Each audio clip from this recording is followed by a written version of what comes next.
Les douars Exour de cette région, avec les particularités architecturales des Agadir, tribaux, militaires ou commerciaux, avec l'Igoudar, l'Irem, selon les appellations régionales, tribales, malgré les marques du temps, sont investis de magie et beauté, reflétant leur passé historique.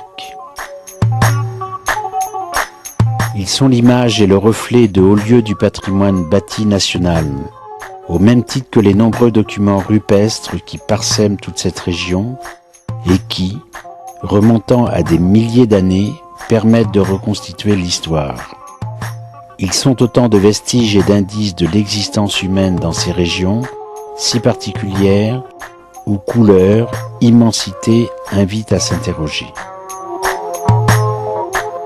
Reconnues par centaines dans ces régions de l'Oueddra et du Jbel Bani, depuis l'époque coloniale, elles ont permis de diviser la préhistoire de cette région Guelmim-Esmara en plusieurs périodes. Celle dite des chasseurs, dominée par la faune sauvage telle qu'éléphants, rhinocéros, girafes, autruches, antilopes. L'homme pouvait être accompagné de chiens. Il pouvait se servir de pièges et de flèches comme moyen de chasse pour attaquer ses proies.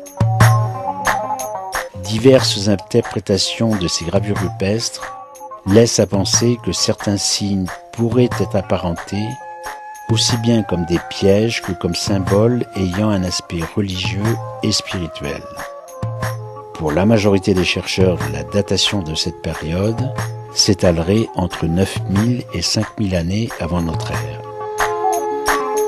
La période dite bovidienne représenterait le passage à la domestication et à la sédentarisation, tout en déterminant que les représentations qualifient cette période dite du bœuf rituel, en milieu semi-sauvage avant l'apparition du cheval et du dromadaire.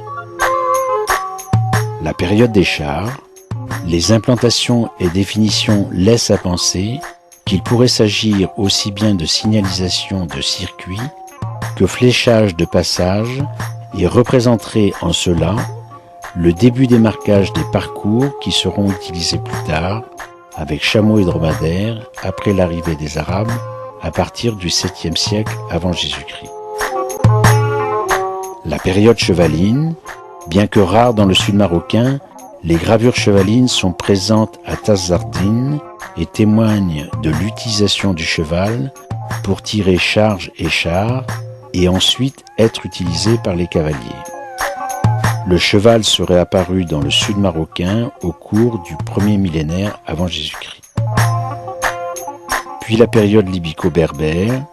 Cette période est souvent confondue avec la précédente et sont contemporaines de tous deux de l'apparition des gravures Tifinagh qui dans l'état actuel ne peuvent pas être plus anciennes que 750 années avant notre ère. Pendant cette période apparaissent les premières armes métalliques. Enfin, la période camélienne, les changements climatiques faisaient que les espèces animales allaient aussi changer et se remplaceraient par d'autres, plus adaptées au nouveau climat.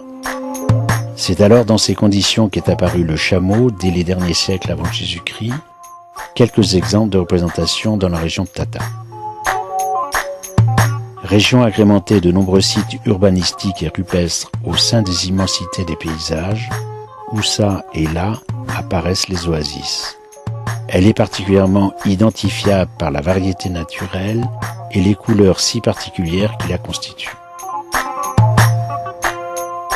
Le tourisme aura pour responsabilité d'offrir les moyens de préservation de ces richesses humaines, avec prise de position pour une réhabilitation du bâti, que ce soit à des fins écotouristiques ou tout simplement patrimoniales, qui, par elles-mêmes, devraient à terme constituer le fondement des motivations des touristes et voyageurs à venir découvrir cette région, et ce en complément d'un tourisme balnéaire qui aura à conserver son équilibre pour mieux s'y développer.